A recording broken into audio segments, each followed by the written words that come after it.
Today, we're talking all about how to set the sag on your mountain bike. And if you have a full suspension, this is going to work for. Also, if you just have a hardtail that has an air fork up front, this is also going to work for that. Get you set up for your rider weight and get you out on the trail, and this thing is going to maximize your performance and let the suspension do what it was designed to do. All right, stay tuned for this video. We're going to tell you how to do it.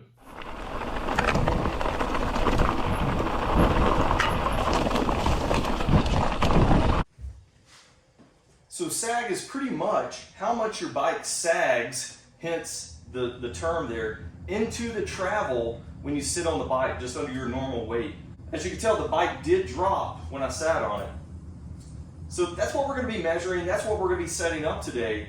The reason you want to have your sag set is so that the bike is already into the travel of the suspension. That way it can soak up those small bumps and things and just overall maximize the performance of the suspension. And they do this for dirt bikes, road bikes, all that type of stuff. Anything that has suspension, you need to set it up for your rider weight. So it's no different with a mountain bike. So some tools you're going to need to do this, and if you haven't bought one already, you have to buy a shock pump. So this is different than a regular floor pump, as it has low volume, high pressure. So you can tell how small this pump is, but this has to get up to 175 psi, 200 psi. So it's very high pressure with not a lot of volume. So it's different than a floor pump. So make sure you get one of these. It's going to allow you to really be able to dial in the suspension on your bike. Also, you need to measure how much travel that your bike has. So you may know how much travel. Let's take, for example, this bike. It has 150 mils of travel up front, and we're going to go ahead and double check that. And I'll show you a nice little tool that you can make to actually make this a lot easier. So I can see right there, 150 mils of travel. So we're going to be taking, for me, I like to take around 20 to 25% for the fork. And then on the rear here, yours may have a little cheat indicator like mine does, but it also indicates how much percentage on the shock housing here that you're sitting at once you sit it down and place that O-ring. Yeah, I like to around 25 to 30% sag for the rear shock. So we're going to be looking for those numbers there. So if you're looking for a little tool to kind of just help you out every single time so you don't have to bring this out, and something that you can use every single time just to double check that your sag is still correct, is you can make one of these little things out of cardboard, or I'm sure you could use paper, but I got 150 mils measured out there. And then I've made a little indication here of where it should be for 25% sag. Just to double check, this is a cool little tip right here. So now that you have your tools, the very first step that we're gonna do is go ahead and measure to make sure that we know exactly what measurement we need to be sitting at. Also, confirm that you still have an O-ring. If not, you can place a zip tie on this for temporary use and then take it off after you're done. But hopefully it has an O-ring, it's a little bit easier to work with. So if you don't have little indicators like this, obviously this is really easy. So if I'm looking to set my rear sag for 25%, then obviously this little notch right between 20 and 30 is gonna get us there. Or if I'm gonna do 30%, that is gonna be good too. So good rule of thumb there, 25 to 30% for your rear sag should get you in the ballpark of where you need to be. And obviously after you get it all set up and you still seem to need some more tweaks, you can obviously work with this a little bit to see what actually maximizes your performance the most. Okay, so to do the math here, you see I have 55 mils of travel as a whole. So if I'm looking to get to 25% sag, that's somewhere around 14.5 mils. So if I'm sitting down, that is gonna be about 14.5 mils if I were to measure this. So just a real quick, easy rule of thumb, that's about 14 mils with the 55 mil stroke there. So just real simple, that's how you do it. If you don't have this little guide here, I know this is really easy to use, but if you don't have the guide, that's how you do the simple math. When it comes to setting the sag on your bike, the first thing you need to do is make sure you have all of the lockout devices turned off. So that would be full lockout, This right here means it's completely unlocked out. The rebound doesn't matter. We'll be setting that at a later time. Please check out my video on how to set rebound. And then what we're going to do is slide the O-ring that's down here all the way up to the shock housing. And that's going to make sure that when we sit down, that's going to move the O-ring to where we need it so we can verify. Okay, also, you're not going to be pressing any of the brakes, because especially if you use the rear brake, that's going to keep the travel from actually working. So just make sure you don't hit that rear brake. And for me, it doesn't matter if you really have the seat in your rider position or not. I just have it all the way down. That way I can get on and off the bike real easy without bumping the shock too much. Okay, so I'm just going to get on here nice and easy. I'm going to sit down with my weight. And what you would want to do is actually put on all your gear. That way you're actually getting the correct weight for how you ride, so it's the most accurate. Okay, so we sat down on it, and now I'm just going to get back off of it nice and easy without compressing it anymore. All we're going to do is verify that we're at the correct setting, and my O-ring is sitting at the perfect mark, between 20 and 30, so it's sitting right at 25%. Okay, so you may be asking yourself, okay, your bike is set up good, but what if I actually need to make adjustments? Let's say we're sitting at 25% and we want to actually get it to 30% sag. All you have to do is release air out of the shock. So you're going to take this pump, you're going to locate your Schrader valve that's on your rear shock here. Okay, make sure you don't lose your cap. And then you're going to take the little fitting that comes on your shock pump. Make sure not to cross thread this, because if you cross thread it, you could really mess up your whole shock. So that's going to lock on there. Okay, so we're sitting right at 200 psi for the gauge here. All you have to do to release air is to locate the little button that your shock pump will have, and you're just going to let out some air by using that. Don't try to stick anything in that valve and release air without using a shock pump. You could mess up that whole valve and then therefore end up messing your shock up. All right, so we'll release it, and you can see how fast it actually goes down because it is high pressure, low volume. And all we're going to do now is check to see if the sag went up. And one thing you want to check is, you know, I just moved from the Midwest out to New Mexico, and I usually run it around 30% sag, but moving here, the altitude's super high, and it actually went up to 25% sag. So keep that in mind. If you're moving to a new location, definitely check your sag. It could have changed based on that elevation. Okay, we're gonna get back on the bike and see if this changed any. Go ahead and push that O-ring back up to the shock tube housing. Not hitting the brakes or anything. Okay.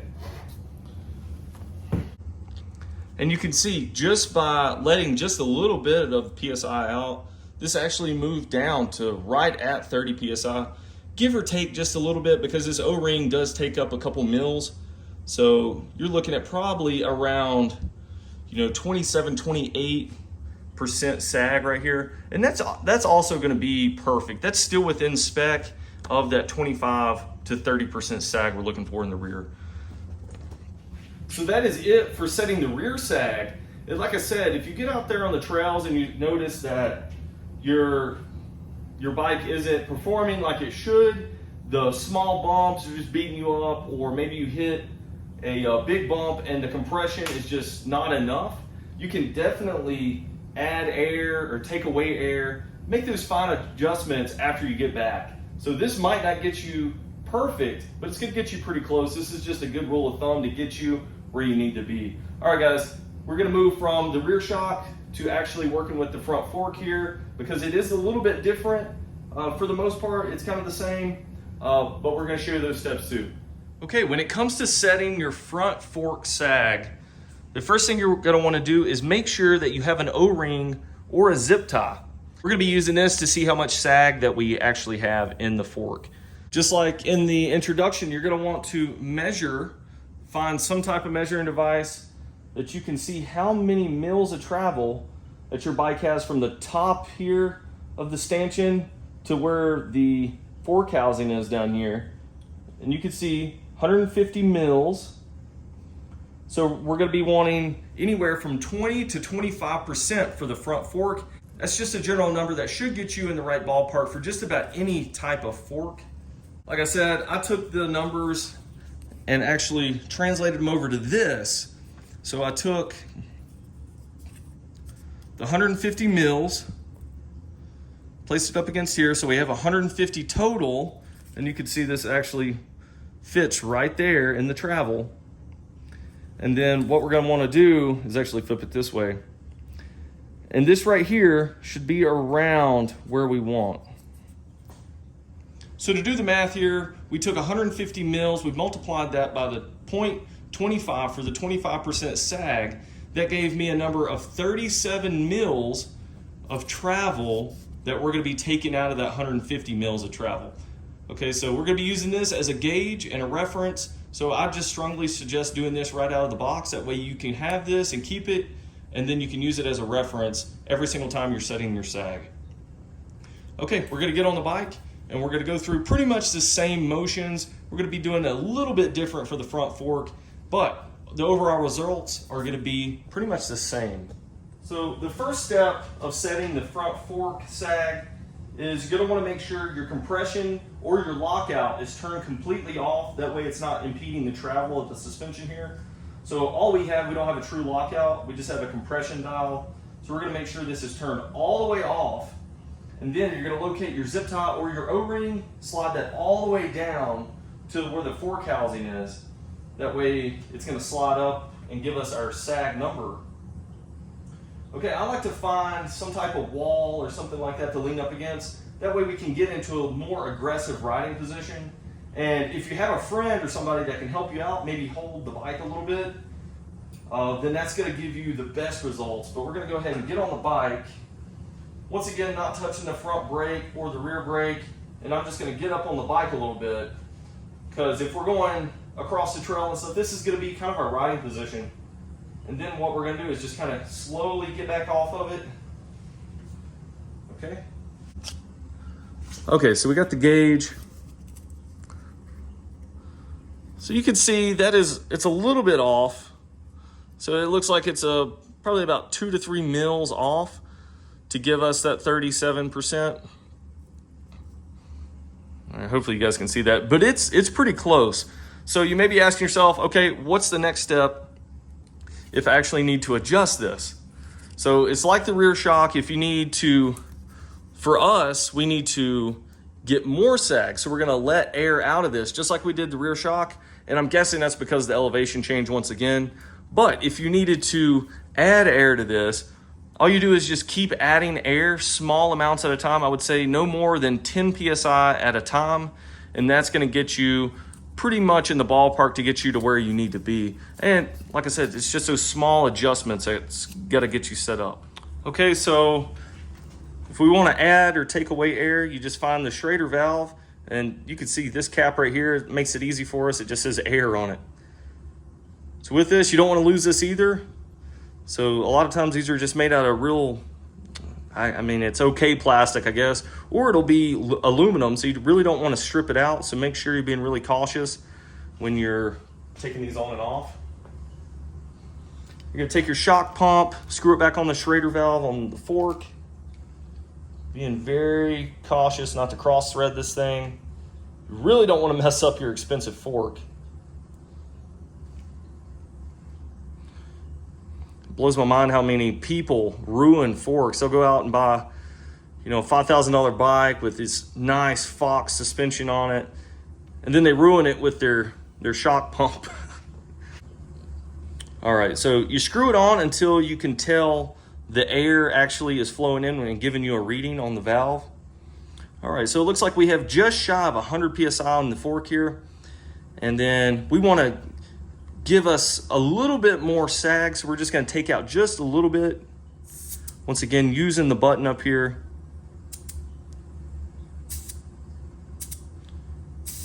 All right, so probably right there, and we're gonna test it again to make sure. And if you wanna test it again, you can just leave this hanging. You don't have to actually take this off every time.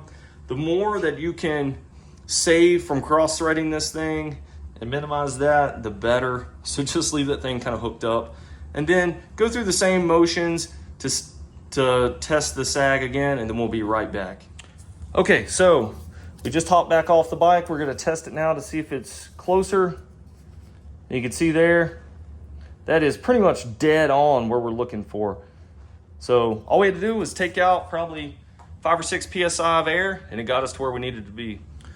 All right, so if you did need to add air, like I said, maybe 5 to 10 PSI at a time. This is a very high pressure pump, so just make sure you're doing it in small increments. All right, we're gonna take this off. Put the cap on nice and easy. Make sure we're not cross-threading this thing, especially the plastic ones. All right, we're not gonna put it too tight either, just kind of finger tight. All right, I hope you like this video of how to set up your sag on your mountain bike. So hopefully now you can go out there and rip down those trails with ease because your suspension's set up right for your weight. And this is something you should be doing. Probably the very first thing after you get a brand new bike is getting that sag set up. All right, guys, I hope you liked this video. If you did, please hit that thumbs up button, give me a little bit of love here on the channel. And also, we'd love to have you as part of the channel, so subscribe, turn on that notification bell, that we can get more videos like this every single week. All right, guys, I'll catch you in those next videos.